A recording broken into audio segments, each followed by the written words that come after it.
How do I? Okay, there we go. I did it again, y'all. We gonna make it work. Yeah. Okay, all right. We gonna make it work. I did it again. Oh man. We had a party right now, so I'm not in journalist mode right now. We had a we had a party right now, family. Let me just back up a little. We having a good time. Want to make sure y'all can hear me. So as y'all can see, I got two legends in the building. Want to make sure y'all can hear me. Let me know if you can hear me. I want to make sure everything is good. This is not going to be super long show. Obviously, it's late and we're live, and yeah, party over here. Yeah. We Billy, you mind if I tell them where we at? Yeah, it's fine. Yeah. Man, we at Billy's estate. It is wow. It's absolutely magnificent. I mean, it's jaw dropping and it's absolutely inspiring. Thank you, man. Yeah, they say yes, we can. All right, great. Listen, so we're gonna get right to it. We're not gonna waste no time. We're talking about quantum television right now. And if you ask yourself, what's quantum television? Ask yourself, what is television that you watch? You watch television, you watch a screen, you watch actors, you watch actresses, and you watch a drama plays out, and you get entertained by that. It's not real though. They're all acting, they're all playing a role, and they're all pretending to be somebody they're not. That's pretty much exactly what life is. And that idea was obviously inspired by the divine for us to emulate and for us to copy in order to teach us what's really going on in another dimension. So, with that being said, let's get into this topic of quantum television. Yeah. So, with the idea of quantum television, Billy, Dr. B, I want to start out with I don't know where I think I might have been watching maybe I was watching 90 Keys on the Math Hoffa podcast recently, Mm. but I want to talk to both of you about the concept of humility. Mm. When you explore the concept of humility, it may be kind of impossible to live the way Billy lives, to produce certain things because you're always thinking you're an extra in the movie, opposed to being the main actor or opposed to being the star. So I want to ask y'all, in your personal lives, do y'all look at yourselves as the star, or do you look at yourselves as an extra in life that's just being played around you? The world is happening, the government's happening, the president's happening, and you're just an extra and you're just here to live. I want to know how personally, Dr. B. Sirius, Billy Carson, how do you view life? Are you the star? Because if you say I'm the star to a conscious person, that may sound a little arrogant, and we're taught to be humble. So let's talk about this aspect. Well, let's see if the people can hear me. Just making sure they can hear me. If you can hear me in the chat, just give Rich a little shout out before I answer this question because I just want to make sure because I moved the mic. Yeah. Okay. Yeah. Let Billy know y'all can hear him before they said they can hear you. Okay. Billy. Great. So, topic. Yes. When you are in a situation, how people take their daily challenges, and every day is a challenge. A lot of people accept the challenge, but they're not really up for the challenge. They're not taking the lead role in their life. Like you say, they're actually like a bystander or a person that's an extra, an add-on to the show, kind of watching and observing the stars of the show, take on their roles. And I use this example all the time.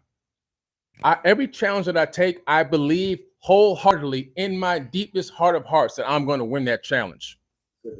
I truly believe it, like to the fullest. Like there is not even an inkling of fear, doubt.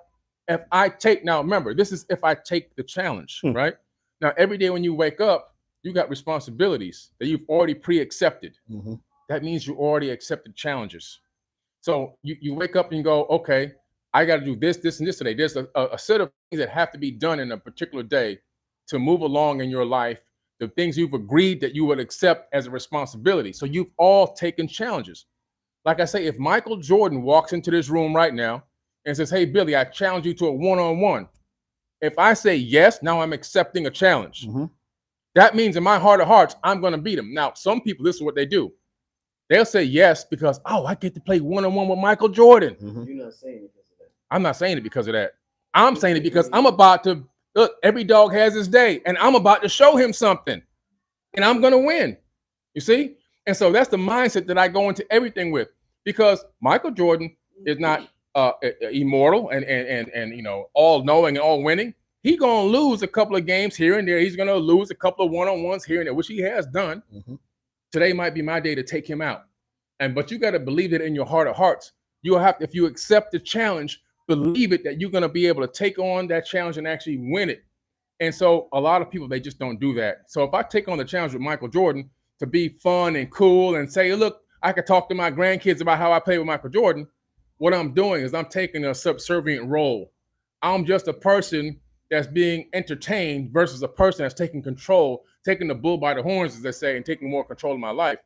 And so in this huge screenplay that we're all a part of, in this reality, right, in this third dimensional realm, we're all taking and playing a role. But every role that I cast for myself, I'm always the winner. Like I say, every 4 years, I go down to the voting line, the presidential voting line. I go down there. But guess what I do when I get to the front of the line? I take the empty ballot and I write my name on it and I put that in the box, because I'm even the president. Mm-hmm. I'm everybody. I'm not relying on Trump and Biden and all these people to tell me what I can and can't do. I'm in control of my life. I'm in control of me. I don't care what kind of laws, what kind of rules, what kind of systems they put in place, what kind of executive orders they sign. It has no effect on me, because I'm the president of my own life and my family. And I take that challenge every 4 years. So instead of being a person that's just an add-on to the show, I take on the lead role in everything that I do. And that's how you become the star of your own movie, because the world is a stage. Wow. You know, it's interesting because we grew up in the age of television or television. So they created these images for you. And a lot of people begin to model those images, but that's not really them. Those are actors. Those are actresses. When you see commercials that are taking a product, they may not ever really use it. You know what I'm saying? But they're getting paid to do it. But when you choose to be the movie director, you choose to be the writer, you choose to be the publisher. You know, when you choose that in life, there's going to be challenges that are going to come. Those challenges make you stronger. So like the martial artist, the great martial artist doesn't just, he got 29 belts and they just stop. They keep challenging themselves. So what you have to do is realize that your life is you're not modeling anything when you become totally authentic. And you have to be the winner. You have to step into the winner's circle every single day. You can't say, well, I did it and I went to a class and I went to a workshop, and it was, I spent $4,000 at this workshop and I've changed. No. Every time you go to sleep, you go into another realm and you wake back up alive again. So it's almost like dying every night. Mm-hmm. But each day you have to choose again. Just because you got a singing bowl and you got some sage and you know a seance, you know what I'm saying? You have to recreate every moment in every day, and you have to see it. And you don't see towards it, you see from it as if you're already there. So you have to see yourself as the winner. You have to see yourself and realize when you get to that mountaintop, there's another mountaintop.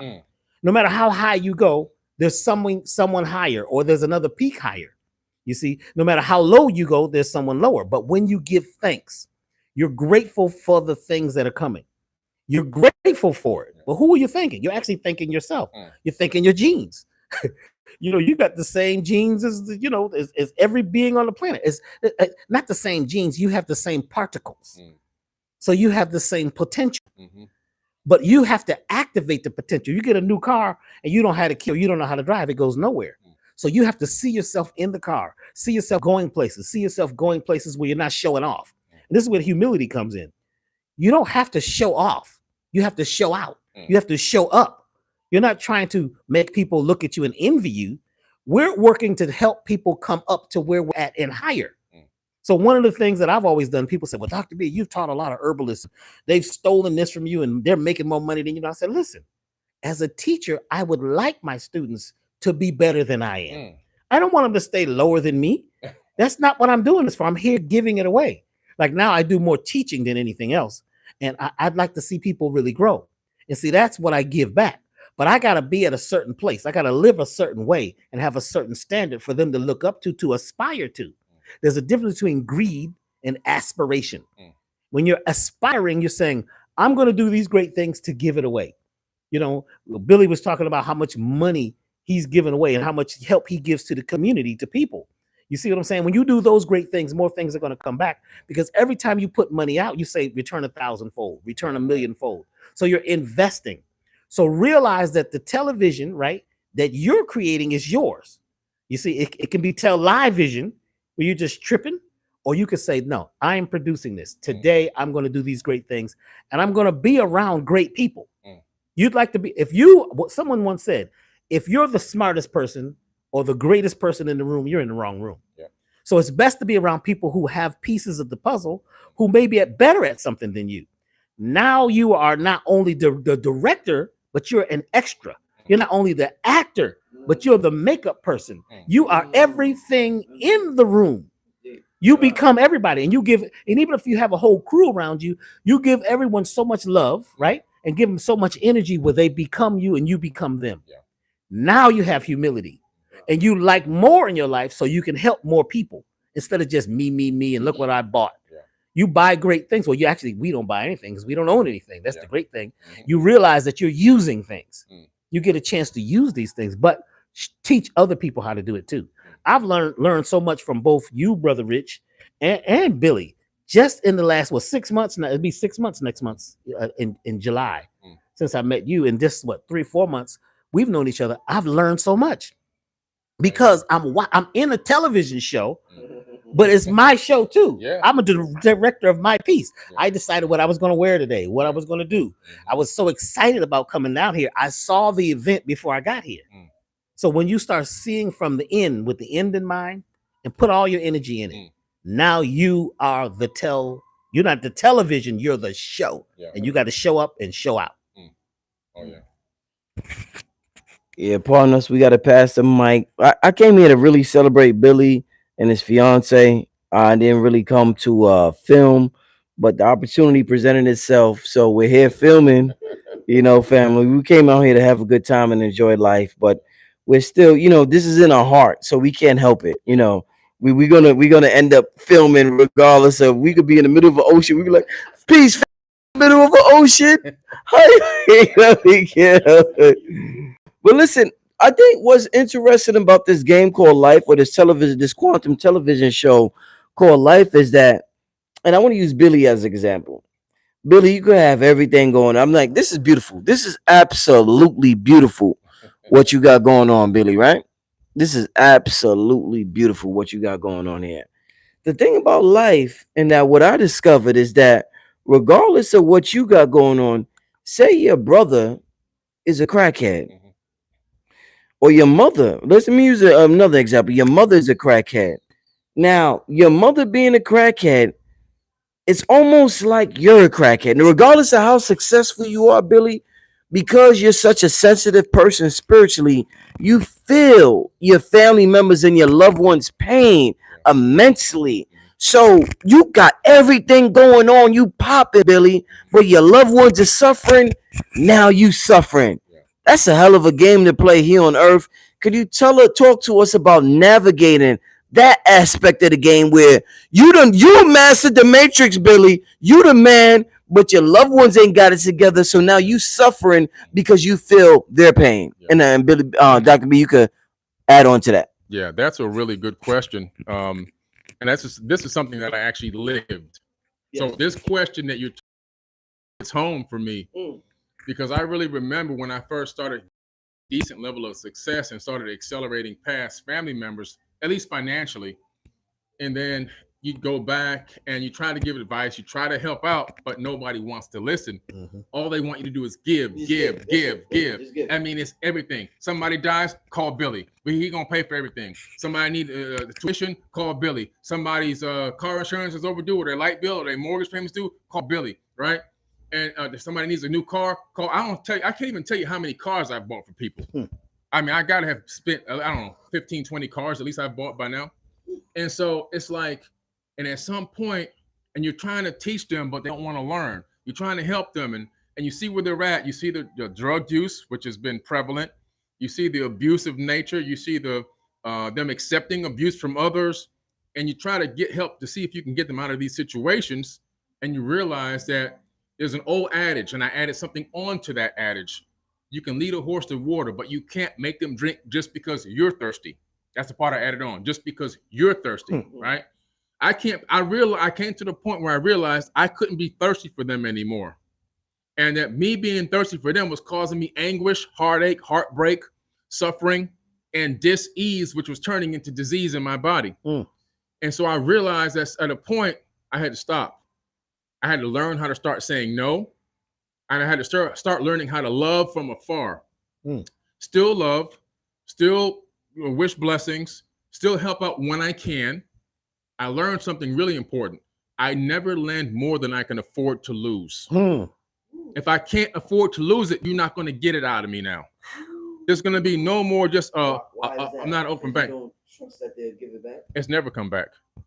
So now in the spiritual realm, you get your blessings back. But at some point, you have to realize when a person is abusing you and using you and leeching off of you, right? And a lot of people have done this to me. And so because they know how giving I am, right? How open and freely I give. So I got to a point where I realized I will only lend money out if I can afford to lose it. And so if I can afford to lose, in other words, if I know that if I give you this, whatever you're asking for, $100 or $1,000, whatever that number is, I know in my mind, if I give this away, I'm okay if I never get it back because I'm probably not going to get it back. Then I'll give it out. But if it's something like I feel like I can't afford to lose that money at this moment because I'm invested in this, I'm doing that. I got all this going. I got logs on the fire. I got things going on too. You know what I'm saying? Then I realize I sit back and I say to myself, I can't really afford to lose this amount. And I come back to them, I say, I thought about it and I just can't afford to lose that amount of money at this time. I apologize. And then I walk away. And I don't feel bad anymore. I don't feel like I let anybody down. I don't feel like, I'm a bad guy. They may think that, but me, I've gotten to a whole new level in my consciousness where I'm like, you know what? I've given everybody the benefit of the doubt. I thought about it like I told them I was going to think about it. I realized based on what I'm doing right now, I just can't afford to lose this amount. And so, and that goes with helping and everything else. People will ask you for advice and help and assistance consistently, but then never take the advice. Yes. And I came to a point with that as well, where I realized if you ask me to give you a solution and I bring you the solution and you don't follow up and put action behind that information I gave you, then I'm going to do the moonwalk like Michael Jackson. I'm going to step back. Woo. And I'm going to let you be you until you come hollering at me again. And the first thing I'm going to say is, do you take the advice I gave you the first time? And if you say no, I'm going to say there's nothing I can do for you. So that frees me again because I've fulfilled my obligation to give the information and the solution, and nothing was acted upon. So I just learned how to navigate through this by protecting myself, protecting my energy, and not being afraid to say no, and understanding that I can't go above and beyond what the person is not even willing to do, because that's only going to drain my energy and make them an energy vampire, and I need my energy. So I'm only going to spend energy on people that want my advice, that want to put action behind my information, and people that if they need help and assistance, I can help them. But if it's something beyond what I think is appropriate, I'm going to say, no, I'm not going to drain myself anymore. I'm just not going to do it.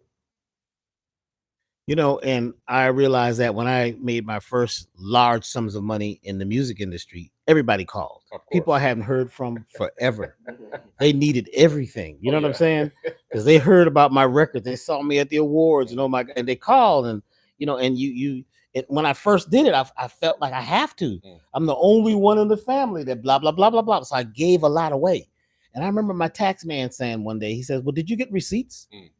I said, what do you mean? He says, when you gave the money away, did you get a receipt from them saying you gave it to them? It could be a non-receivable. I forgot what he called it. Yeah. He said, or it's a donation. He says, did you? I says, no.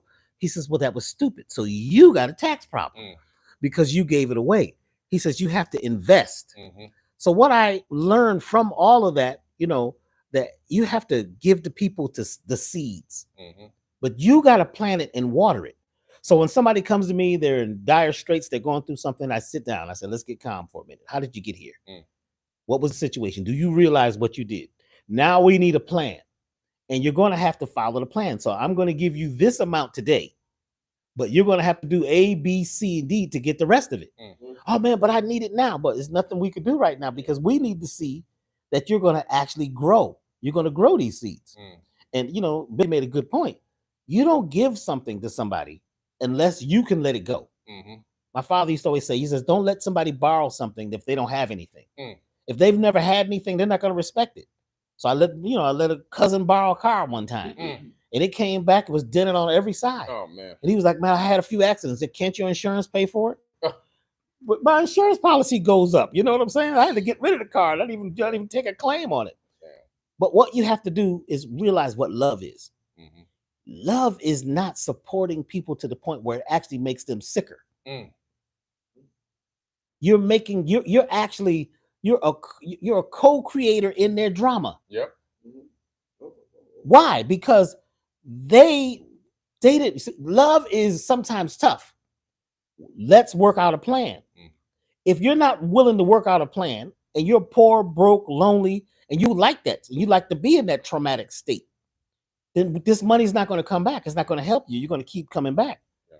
So love sometimes is sitting down and teaching a person how they can look at things differently.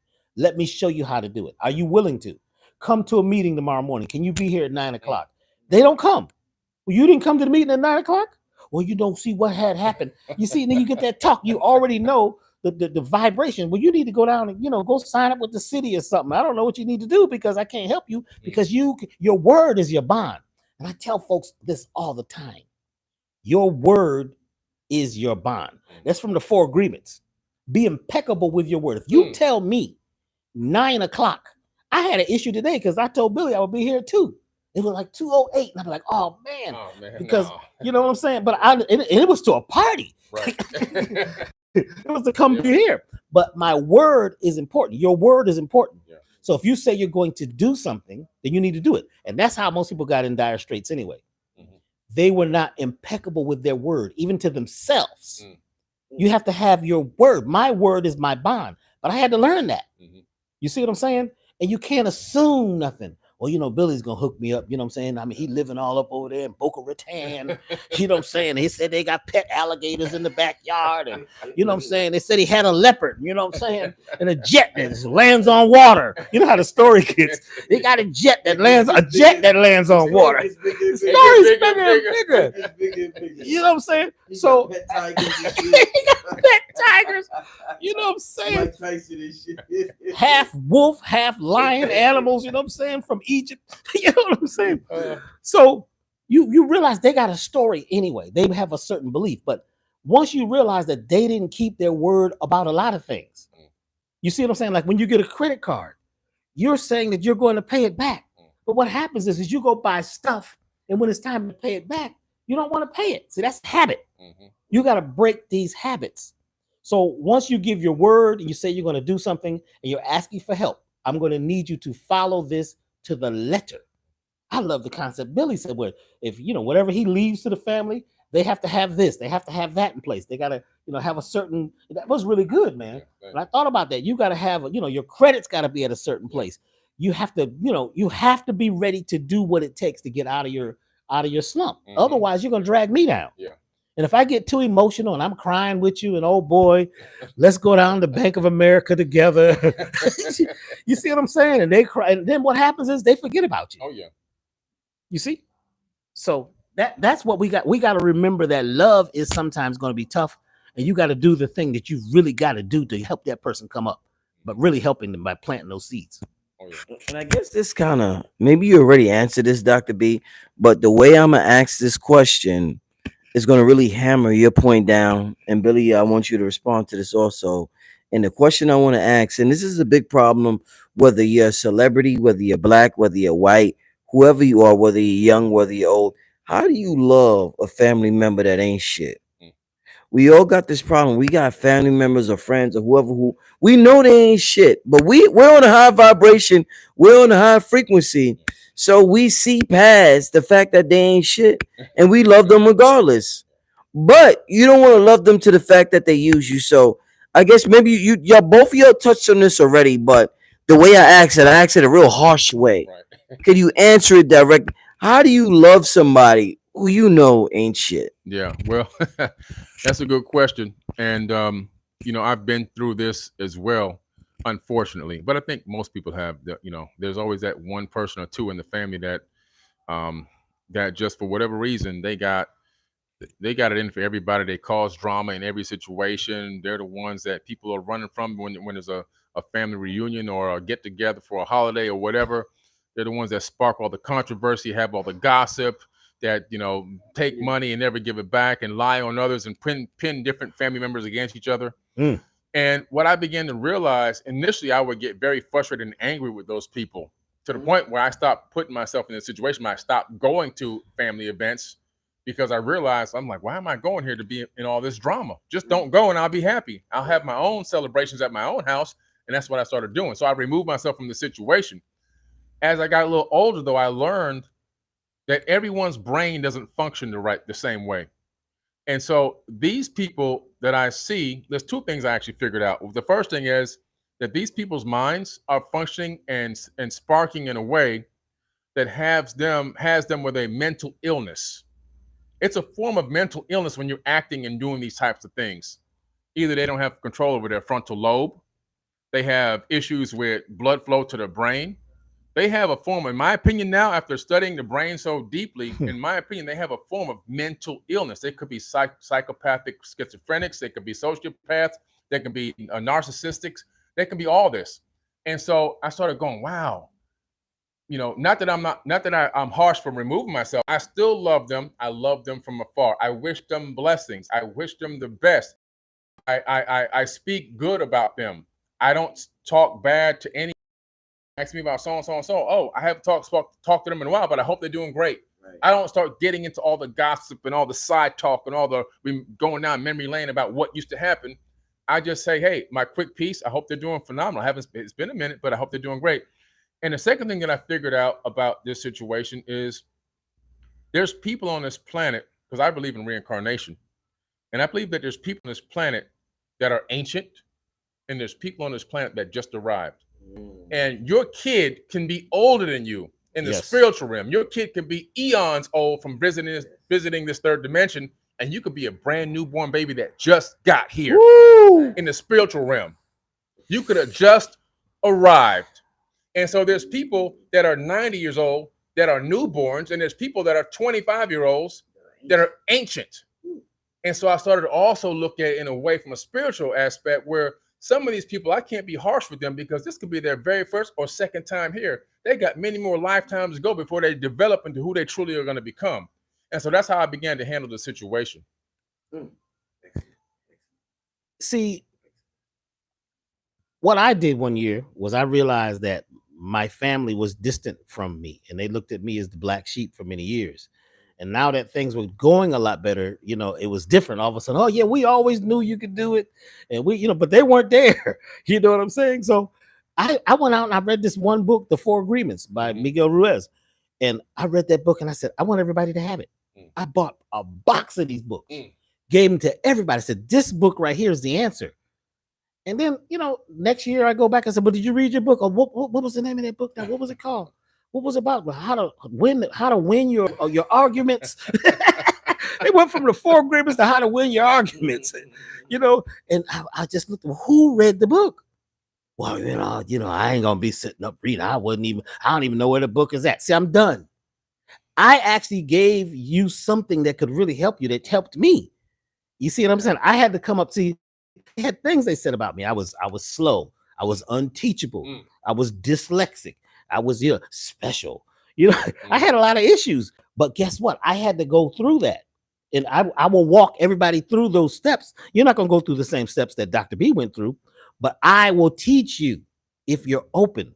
So if I know that we've attempted to help you year after year, we've had those interventions for that family member. Every year they call me, you got to come to the intervention. I'm not going no more interventions. You know what I'm saying? I'm about to be, I got problems myself that I'm working with. You know what I'm saying? So each person has to be willing. And I realized even to take a person to get some special mental help, sometimes they got to agree. Yes. They got to agree to go check themselves in. I'm saying, what do you mean? We can't check them in like back in the day? Yeah. They said, no, they got to check themselves. And, there's people who their whole life is a lie. And there's nothing you can do about it. But what you can do is make sure the things that you can control in your life, you keep working on that. There's a bunch of things you can't control. You can't control your relative, you know what I'm saying, that ain't shit. You can't control their issues and what they got and the relationships they got in. It's not much you can do. You can attempt to for a bit, but what you really have to do is build yourself up. Do as much as you can. Now, me, I never give away more than 10%. I figure that's what they did in church. Right? 10%. 10%. I'll decide how much, you know, what that is. But, you know, you're there to help energetically, sometimes spiritually. But when it comes down to money, right now, we're recirculating, we're recycling what comes in so we could build and build and build and build. You know, I said something today, and you know, something about one day being a billionaire. And Billy looked at me from across the room. He says, and he looked at me, gave me this look like, "See, what are you talking about? You about, you know, you about to be one." And I caught. I was like, "Yeah, I got to keep this in mind and stay focused." But if I start leaking to my family, leaking to what I call my friends. I mean, how many people on my birthday? They don't know my birthday. When I took it off of Facebook, nobody even said happy birthday. 5 family members. You don't really care about me. Well, they're your friends. And that thing about friends, if you look up the etymology of friends, it says enemy. It ends up at enemy. Fiend. It comes from the word fiend. Friends comes from fiend. You're fiending. You're like a dope fiend. Yes. And check this out. Likes. This is deep. Likes to the subconscious sounds exactly, it has the same vibrational rate as lie. Do you think that your subconscious knows there's a little energy? So a lot of times what you like is only like because you only like it because you've been programmed to like it. You think you like this thing. You see, so it's a flatliner. A lie is a statement that doesn't go anywhere. So a lot of times what we really are with these family members is we like them, but we don't really love them. Because love is a whole nother level. You understand what I'm saying? Yeah. And love sometimes is not falling into their story. Love sometimes is leaving them totally alone. Let them fall all the way down if they have. You might try leaving them totally alone. And you might try to help them once, twice. We're not going to 3 times. Because if 3, I got to cancel you totally. So let me just leave you totally alone. Maybe one day you'll wake up. Because a lot of people, you know, they have something happens. Sometimes you got to hit all the way rock bottom. A lot of people don't change till they have a traumatic moment. They have trauma. Something happens, and all of a sudden they wake up. But the average person is not going to wake up. Now, this thing is so deep right now. If you are not working towards waking up, this thing is happening too fast. Everything is we're in that quickening. You see, so you have to be ready. You have to feel the spark. If you're hearing what we're saying right now and it's sparking you, you got to move out on it. You can't wait around. Well, let me see what happens, and I'll check the news. And you know, when I was young, it was Walter Cronkite. Let's see what Walter Cronkite's going to say. This guy's in the studio with a trench coat on, talking about he's in the Vietnam, you know, in Vietnam, and it's 200 degrees. It's a lie. So most of what we know of in television is a lie, and people want to live that family life from that. But the real thing is being loving. Sometimes is being tough. Like you watch the animals and you watch how they treat the ones they love and when they get out of line. This is not no cute little thing because I got to snatch you up. Like now, you know, you're not supposed to spank anyone and don't yell too loud, too loud because it's abuse. Just be soft with Johnny. Johnny's gonna go out in the street and get knocked in the head. He said, you're gonna let the man, you know, the man, he's gonna abuse him. So you know, it's not abuse, but it's love, and you've got to get them that gentle nudge and teach them the way. Show them how to defend themselves and become themselves and stop begging and leaking and come help me. Okay, we got 1,000 bottles of herbs going out this week. Why don't you come by and help? See, that person, I'm ready to help. The cars need to be washed. Can you come by and wash the cars? Oh, you know, I don't really wash cars, you know. What do you do? Well, you know what I'm saying, you know, and they start talking that talk. You see, you're not ready to be down. I'm not ready. You got to be willing to put in a hand and help, and then we'll give you the next hand.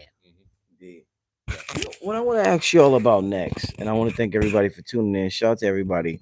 We probably got about 15 more minutes left. We're celebrating Billy's fiance's birthday just passed, and we're celebrating that it's at their house, at their home in Florida. I flew down here, and we're having an absolutely magnificent time. So it's like a party occasion, and we're just having a good time, family. We didn't expect to film, but I just love what I do so much that I said I gotta get some footage. I gotta get some footage. So shout out to everybody for tuning in. This is a late notice. I didn't prepare y'all for this, but we're having a good time. What I want to ask Billy and I want to ask Dr. B about now is this idea of, we celebrate our ancestors and we talk about our ancestors and we say we set up these altars for our ancestors, and they tell us, put things your ancestors love on your altars and all this other stuff.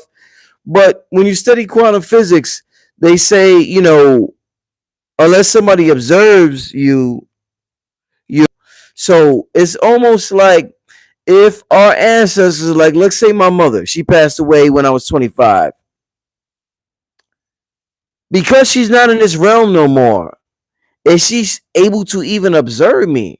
Am I still even a particle? Because she doesn't exist in this dimension no more. She's an ancestor and she belongs, whether it's in the astral realm or another dimension. So is she even able to communicate with me, because of quantum physics saying that she has to observe me? I'm a wave until I'm being observed. Talk to me about quantum physics, and I guess the question is quantum physics versus African spirituality, which is so heavy on the idea of the ancestors.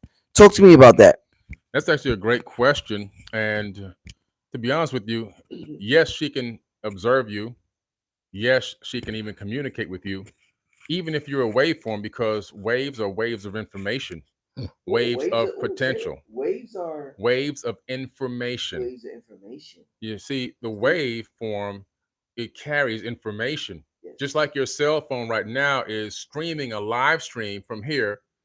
How's it getting to the people on their phones? What's happening is there's a wave that's coming to your phone from a cell phone tower. It's called a microwave. The microwave is pinging your phone. Your phone is then encoding digital bits of information that ride the wave back to the tower, and then they go up to a satellite, and then they bounce down into any region where anybody's located that's tuned into this particular IP address. And then from there, that microwave sends the digital information straight down to that person's device, and they're able to watch us talk and speak tonight, right? And so yes, wave particle duality is a real thing in quantum physics, where everything exists as a waveform before it's collapsed into a particle. But both the particle and the waveform contain the same exact information. And so, same exact. There's no difference in the information. They just appear to be different based on the observation of a conscious person or a conscious mind, which is the universe. The next thing is you got to understand is your mom exists as a dot point number frequency of the universal consciousness. And so that particular frequency that was encased in her avatar body for a period of time, her corporeal body, has now been released back to the universal consciousness, which exists in multiple dimensions. And so we know that from any dimension above number 3, you can see the past, present, and future happening all at once. There is no separation between distance and time and all that. It's all an illusion. You realize that from a higher dimension. And so it would be kind of like the movie Interstellar, where he comes back and he's in the Tesseract, in the 4th dimensional cube, and he's looking at his daughter in multiple rooms at different stages of her life, past, present, and future, all at the same time. You see? So yes, and then because of quantum entanglement, we know that quantum entanglement happens between particles, but it can also happen between waves. Waves of what? Waves of light. We know that photons can entangle. So you don't have to be a particle to actually entangle. You can actually be a photon. You could be a waveform you can entangle. Do we know this through a conscious experiment that was just done, where they discovered that the human brain now connects into 11 dimensions. This was all brand new research in 2022, just came out. And how many years have I been saying that the universe is 11 dimensions? That's right. All these videos that exist of me saying this, now science again is backing it up, and the mind connects to each one of those dimensions through real scientific repeatable experiments. So your mom is in a higher dimension as part of the main universal energy, and her frequency still exists in the universal source, just like my mom's and my dad's are up there as well. And that energy can entangle with your energy and send you information. The second part of this is your mom is still with you in the physical form right now because of epigenetics. Your mom's epigenetics exist inside of your body right now. Her gene codes and her programming codes are actually in your body as you are living right now. And those codes and those programming codes communicate with you on a daily basis, on a moment by moment basis, actually. And we were talking about this earlier, Yes. that a person's epigenetics, a lot of the times we see it in science and genetics as giving a person the ability to access negative traits about an ancestor. They never talk about the positive aspects of what's left behind that's in your DNA for 15 to 20 generations of your ancestors in your body that is positive. Things like how Black people invented basically almost everything that exists, right? Yep. All that creativity that we get, that we have all right here, it's coming from our ancestors because it's in our epigenetic memory. Your mom's epigenetics are in your body. All her generations of all her ancestors and all them people are in your body right now. And they're all communicating with you. We have a choice now in whether we're going to accept the negativity, the trauma, the drama, you know, from things from racism and from slavery and torture and turmoil and everything else. We know how to reprogram it through our workshops. But then we know we can go to the positive side and we can say, okay, I'm blocking the negativity. What positivity can my ancestors bring me? This is encoded in my body right now.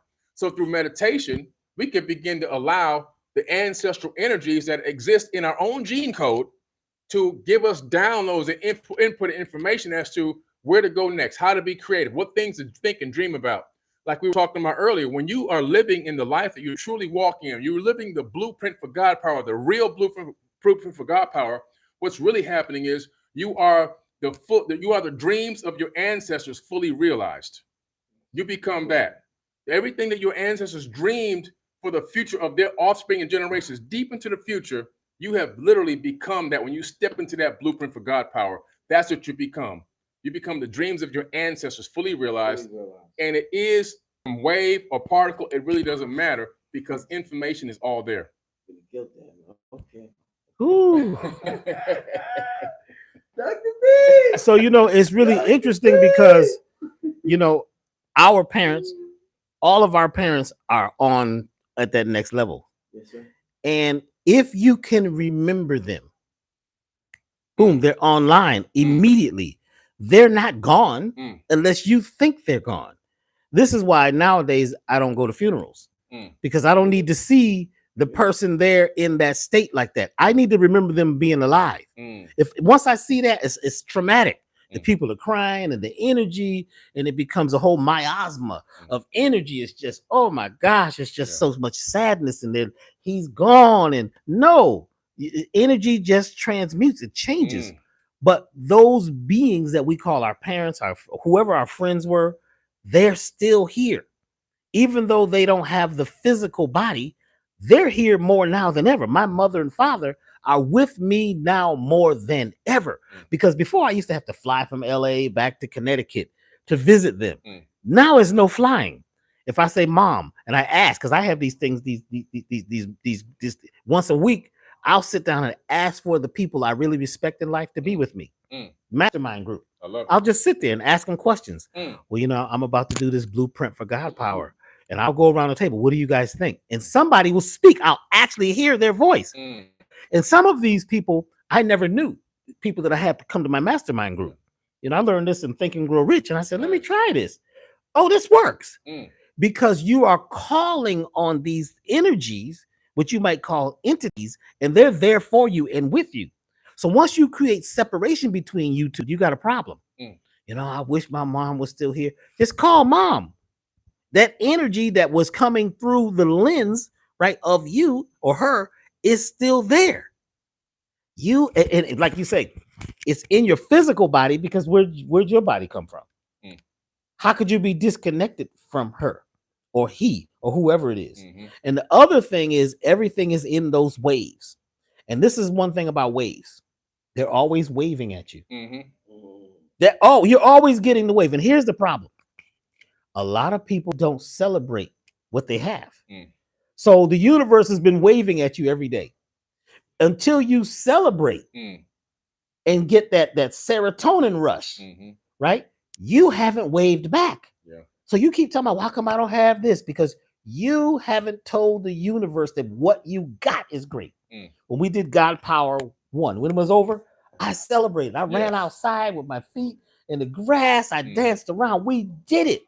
You see, now you want to become open to more. But first, you have to let the universe know that you got what you got. That's when serotonin, not just dopamine. Dopamine is you running around like a rat on a little cage. Yeah. You know what I'm saying? You're not going anywhere. Serotonin says, yes, I have celebrated. I have vibrated my cells. So I celebrate my mother. I celebrate my father. I celebrate your mothers and fathers.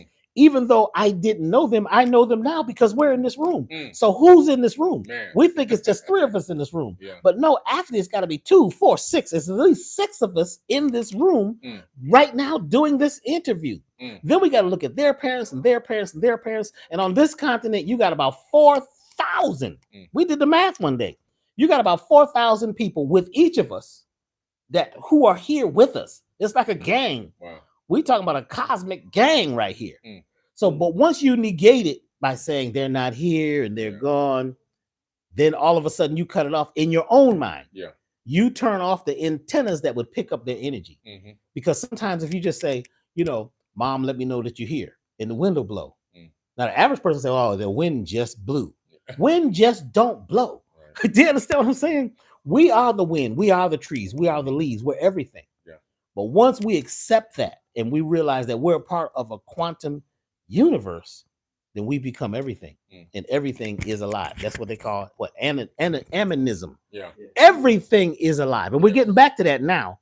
Everything needs respect and everything is alive and nothing ever goes away. Absolutely. Listen, I got one more question before y'all get out of here. And this is an important one. We're in the very beginning stages, family, of plotting and planning the Blueprint for God Power Part 2 workshop. It's going to be one of the most phenomenal experiences that you have ever witnessed in the world, not just in the conscious community, but in the entire world. So we're planning and plotting this carefully, and we're making sure that our heart, and we're making sure we get direct messages from the spirit world about this. That's coming soon. Be prepared for that. What I want to ask you before we end this, and this is something we can carry on to this workshop. And I talked to Billy and Dr. Phil Valentine, and I talked to you earlier, Dr. B, about the importance of empty space, and that not being talked about enough. Now, when we talk about language lockdown, and we talk about when we use the words empty space sounds like emptiness to us. So we don't discover it, we don't study it, we don't investigate it, we don't appreciate it, we don't show gratitude toward it, we do nothing because it's empty. They told us it's empty. That word empty sounds like nothing. But you know what? In the quantum world, nothing is everything. Nothing is something. Nothing is something in the quantum world. So talk to me about how we was taught nothing is nothing, but really something. And you know what? This beautiful spot Billy got. Billy took nothing and he made this into something. Hold on. I'm gonna get animated. He made this into something. He made this into something. He made that into something. These windows here, he made into something. Everything inside here, the people inside, he made into something. This is all nothingness that Billy tapped into. We have to tap into nothingness, and that's one of the directions that I'm getting from the ancestors realm, is that talk more about nothingness. Talk more about empty space.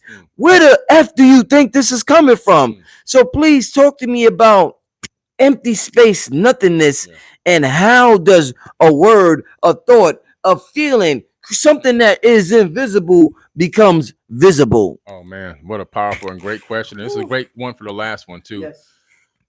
You know, like you say, we're taught the words, and the words cast spells. And so every time we say something like empty space or junk DNA, you know, what we're doing is we're telling ourselves that this stuff doesn't exist, and we're nothing. We're garbage. You know, junk DNA, which is one of the worst things you can ever come up with. And they got this. They're teaching this to kids in college, right? Junk DNA. You got junk DNA, and you got. I'm made of junk. No, it's not junk. It has purpose. It has life. Just like space, there is no such thing as empty space. It doesn't exist. We know that everything at every Planck unit, which is the smallest measurement of space-time that exists, so much smaller, even smaller than you can even imagine with your naked eye, a Planck unit of space-time has substance in it. There was a doctor that took a flask. Yes. And he took this flask and he put a torch in this flask, and then he vacuumed it and sealed it. Now there should be nothing in this flask. This flask has been completely purified, vacuumed, and sealed. He comes back and he opens this flask and looks in with a electron microscope, and guess what's in the flask? Fully formed particles that appear to be animals and life forms. Fully formed. Shit. Wow. Not particles that are you can't see what they really are. You don't understand what they are, or they're quarks, or they're this or that. No, fully formed microscopic organisms. So what this means is that life is emanating from this empty space into our dimension 24 hours a day, 7 days a week. We'll never discover all the life forms that exist on this planet. We'll never discover all the life forms that exist in the universe, because they're coming in real time, nonstop, and they're coming in through the eye of the flower of life. But inside of the flower of life, where the circles intersect, it creates something called the vesica piscis. Yes. The vesica piscis, which are the 64 grid tetrahedron inside the flower of life, that's the womb. That's the womb, and that womb exists at every Planck unit in space-time. The womb exists. It's the womb, and that's what life comes out of. It comes through the womb, you see? And so this thing where, people are, how are things coming into reality? Like I say all the time, this is a cell phone, right? Yeah. This cell phone existed in someone's, Mr. Samsung. This is Mr. Samsung's phone. It existed in his thought process, which is in the etherical platform. The original platform, the multi-dimensional platform, floating around in space-time based on conscious thought in multiple dimensions. Yes. After he thought about this device and how he wanted it and how he wanted it to look and what kind of screen and everything else that he wanted on it, he then took it from multiple dimensions into two. You had to break it down first. 2 dimensions is what? A pen and a paper, drawing it in lines, or putting it on a computer screen and connecting it on a computer screen in a computer-assisted design program, which is still only 2D. Even if it looks 3D, it's only 2D because it's on a screen. From there, once you get it completely tweaked, now remember, this started on the conscious platform. Once it's tweaked in 2D, you then give those plans to an engineer. The engineer then takes it, and what does the engineer does? He converts those 2-dimensional plans that started off in the multiple dimension and converts it into a 3-dimensional substructure that you can move on an XYZ axis in space-time. That you can pick up and hold in your hand. But this was manifested by conscious thought. Yes. And we manifest everything in the 3rd dimension through conscious thought, or there would be nothing here. We wouldn't even be sitting on this chair, this couch right now. We wouldn't be butt naked because we wouldn't have clothes, right? So there would be nothing but us walking around butt naked. We couldn't even bump into ourselves because everything that we have in this dimension was created by conscious thought from a multi-dimensional platform, broken down into 2D, and then brought back up into 3D through an engineered process, but it came from thought. And so the concept of this empty space and this junk DNA and all these other things are all wordplay that's used to keep you from exploring your creativity. Everything that I have here, everything that I've made, this house is 10,200 square foot house that we're in right now. We're on one of the back patios, right? This house was manifested by conscious thought. Everything here was thought of. Then what happened? They laid out a blueprint. And the blueprint got laid out. And then, okay, so it went from the multidimensional platform. We're going to put it in 2D. We're going to put a blueprint out. Blueprint for God power. Then what happened? The people come and they follow that blueprint. And then what happened? You have mastery. You have mastery here. So that's the process you have to go through. I've watched Billy give a tour of his house 3 times now, maybe 3.5, because one I didn't go all the way up. Yeah. And he starts off by saying, in the beginning, this was empty space. He did say that. Yes. Did he say that? He says it to everybody. Yes. And this is a teaching moment, because I'm listening carefully. He's not just talking. You need to know that this was empty and it became a palette. And he mentions that we had this person, we bring in this person, but they couldn't make it. He said, so we just decided to do it ourselves. And I'm like, wait a minute. So what you're saying is you had an open palette. You had an idea and an ideal. You see, you can't have that if you've lost your ID. You ever lose your ID? Me. Me, don't talk to him like that. If you lost your ID, let me tell you something. I called King Simon today, and I was joking on his answer machine. I said, "Brother King, man, I need help, man. I lost my ID, so I don't know when I was born. You can't do my numbers. I don't know my name. I've lost everything. Can you figure out, make up some numbers for me?" I left this on his machine. I said, "What if nobody knows? They don't know nothing." But if you have an ideal, you are creative. You're a cultural creative. You have to figure it out. When he talks and takes people through the house, you look at it and you're like, wow, I have never seen anything designed quite like this before. If he brought the people in who'd been to college and, I went to the Architectural Institute, I'm a design, they wouldn't do this, because this is a very creative space that he created to create what he, this is like your domain. This is your dominion, right? So when you realize that and you take an empty space and put in the empty space what you like, and he broke down the thing about white. Well, the walls are white, which makes it seem bigger, and darker colors, they make it smaller. You see, when you realize those things in your life and you start creating a palette, you could be in a village with nothing, right? And come up with the most amazing car now that runs on water, and another one that runs on air. They're in little villages. You know what I'm saying? So the bottom line is that there is no empty space. Those things are programs to get you not to use your creative ability. Go get a job. And if you work for this company, you got a genius idea, they own it. They run off down to the patent office while you waiting to get off work. So you can go, they've been to the patent office. They got the patent office in the back room. You see? So you have to realize that space, which they call no thing, means there's no one thing. See, it's a trick on words. It doesn't mean that there's no thing at all. That means there's no one thing. So you now can create from that space. So, I came up in music, and my thing as a percussionist is space. It's how much space I put in between one beat and another beat. If I stretch that space out, right, the beat's going to be faster, it's going to be slower, depending on how I bend time. But I have to know that there's energy in between the beats. And there's an arc. I'm creating an arc of energy. And everything is traveling in arcs or spirals. And a spiral is a little piece of an arc.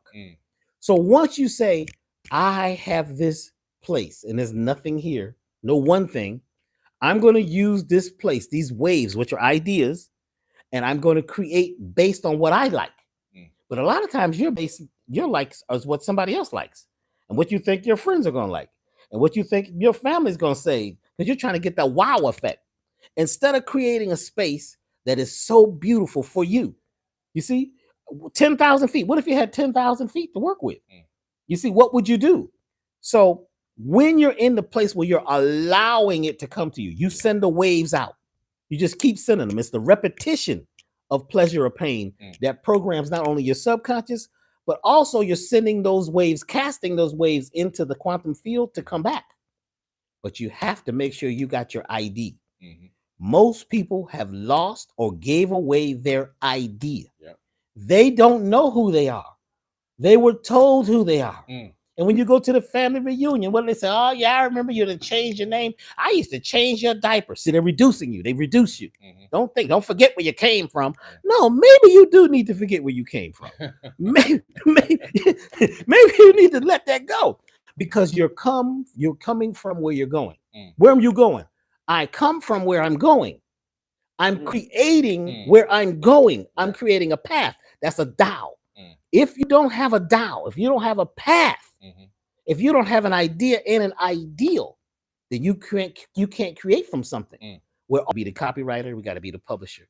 And you got to know that you can take an empty space and create anything in there, because it's the final frontier to go where no one has gone before.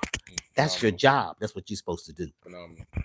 So this is the last interview you're gonna see before we got a major announcement coming up in terms of the God Power Part 2. But before, this is gonna be the last thing I ask before we all three get together again. And we don't know, that could be December of this year. We don't know when that's gonna be.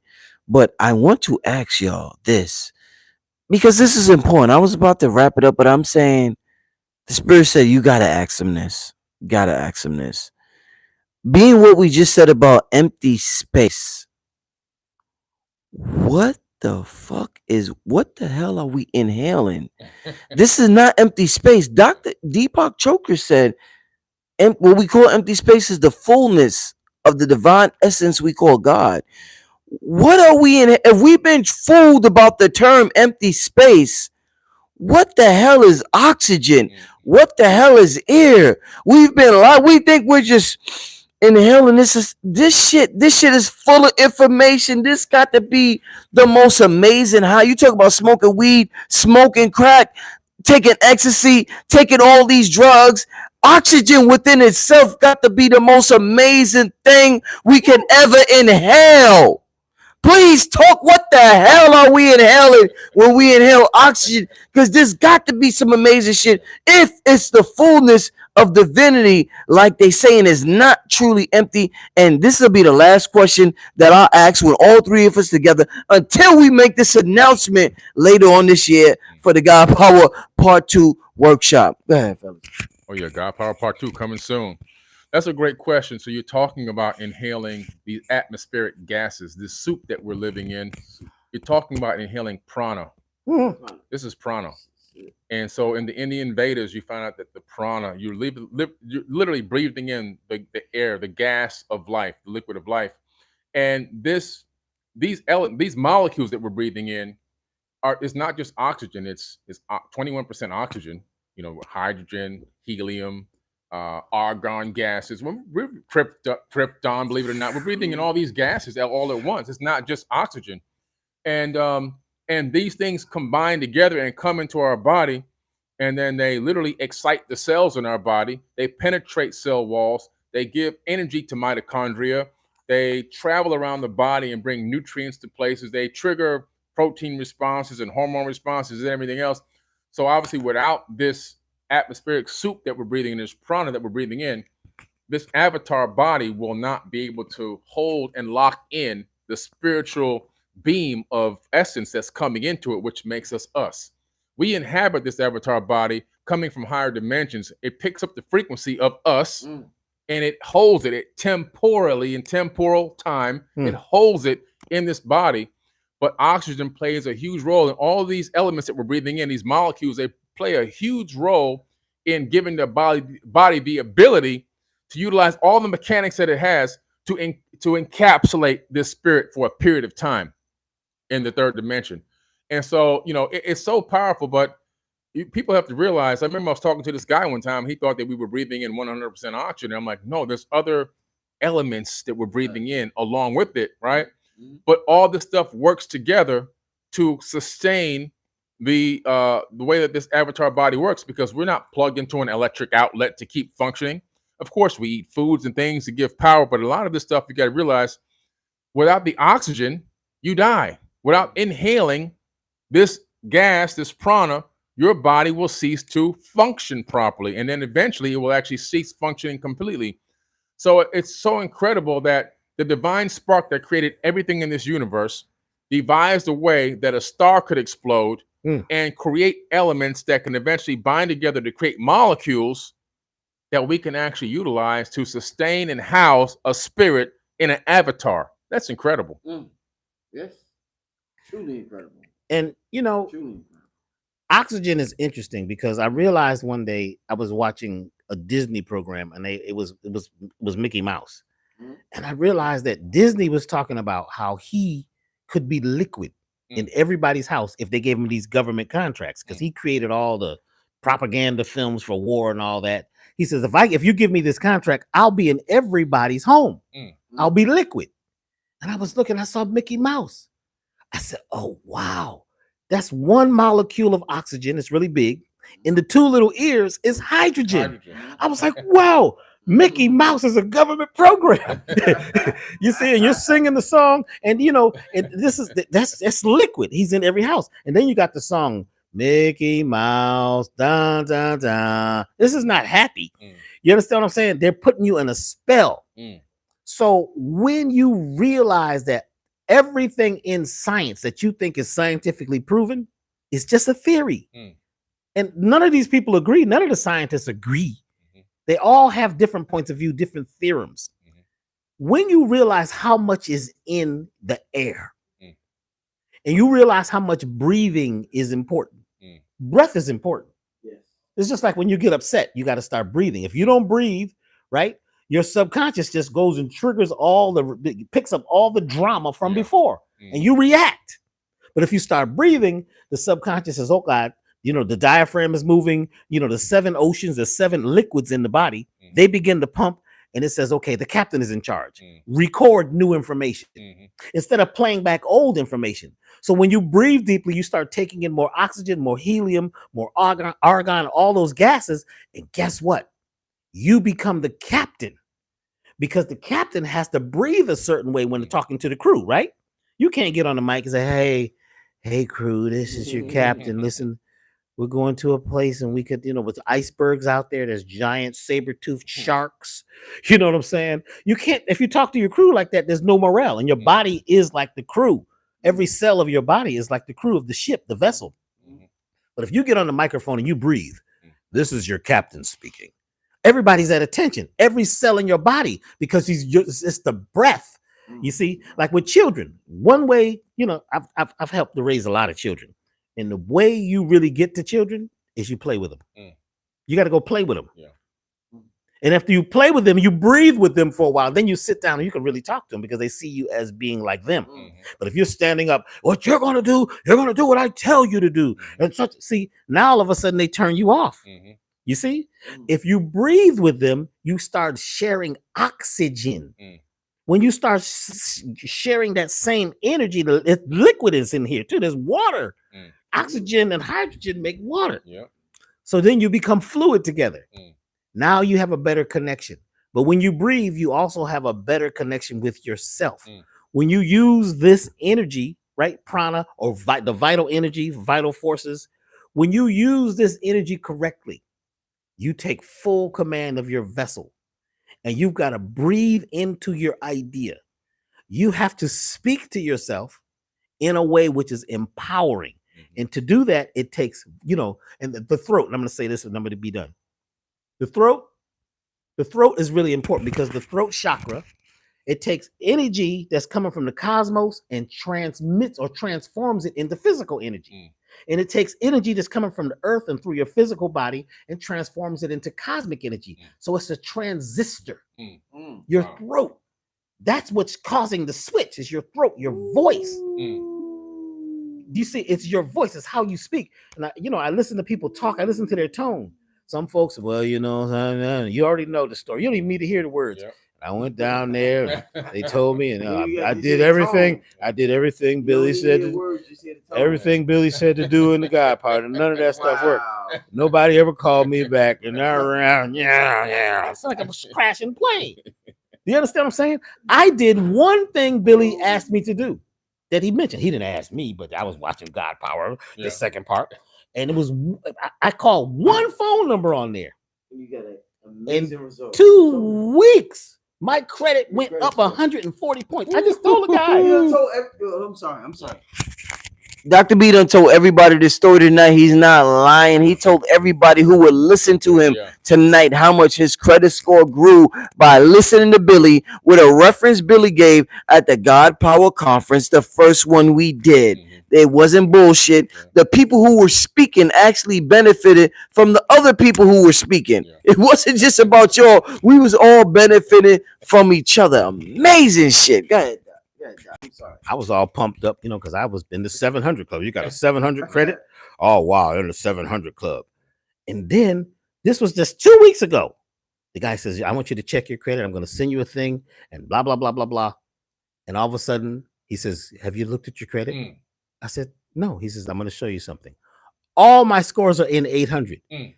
I said, I thought the 700 Club was good. The 800 Club, and now my phone is ringing like crazy. Would you like a loan? Would you like a house? Do you need an extra car? Has Billy taken you down to the Bentley place yet? We know you know Billy Carson. We heard you talking to him on the phone. This is Mr. Google. Google's calling. Are you in Boca Raton again? You see? So what happens is when you begin to collapse those particles and those energies together and feed your mitochondria with a different type of food, they listen. They say, oh, the captain is in charge again. There's real breath. There's real talk. Let's do this. Because your mitochondria will actually listen to you. And if you acting like you don't have much energy, they say, well, he doesn't need much voltage. So let's just do this and ride this out. It will just be for a few more years, something's going to take him out. You see, but when you begin to have that focus and you breathe a certain way and you move towards a few things, right? And you start seeing results, it changes everything. In fact, all the numbers that Billy has gave on that. In fact, the lady that does the loans, she's here now. She's like, how many loans you want, Dr. B? I was like, I don't even need any loans. I just want to know how many I could get. How many would you like? Would you like a house here in Boca Raton on the lake? I said, I don't know if I want to be that close to Billy because he gonna have me podcasting 24/7. I can't do that. I'll put you to work. Billy's got me working every time I come here. Between you two, it's just life is a podcast. You know what I'm saying? So I just wanted to, I'm thankful to both of you for actually, pulling this whole thing together and us working together, and we're family because we breathe together, we play, and now we've been to the party together. You see what I'm saying? So it takes us to another level. And we'd like to take everybody with us. We're not just looking at this and saying we would like to create another level community while everybody's out there worried about the end of the world. We're creating a new world. Would you like to be a part of the new world? But you got to breathe like it. And you can't let the old ID go. You lost that. You know, whatever happened, that had happened in the past. So don't make that like a hungry ghost and bring it into now. Right now, we're going to recreate everything. It's happening now, as long as you say it. So wake up tomorrow morning and say, I am a winner. I am ready. I am ready for God power too. And, just be willing to let it happen. And when it comes, don't let that saboteur come, because the saboteur is waiting there with a dagger. It will stab you right in your left kidney. As soon as you think you're getting there, your old self will attempt to stop you. So you got to break that spell. That's a hungry ghost. You got to kill it, send it down the river. You understand what I'm saying? And give it a funeral. So thank you very much. Leave your contact information, both of y'all. Billy Carson, don't forget Forbidden Knowledge with the number 4, Forbidden Knowledge on every social media platform, YouTube. And of course, don't forget to get the free Forbidden Knowledge TV app on your app store. And Dr. B Sirius, Doctah, Doctah, the letter B, Sirius, like the star, Sirius. I'm at elevationtime.com, elevationtime.com. Make sure you go get on our email list so that you can be alerted about these events that are coming up. There's a lot of things happening right now, but you got to be ready, be willing to elevate your life. Either you got to get with nature or nature's going to get with you, and it may not be too nice. Thank you, family. Peace.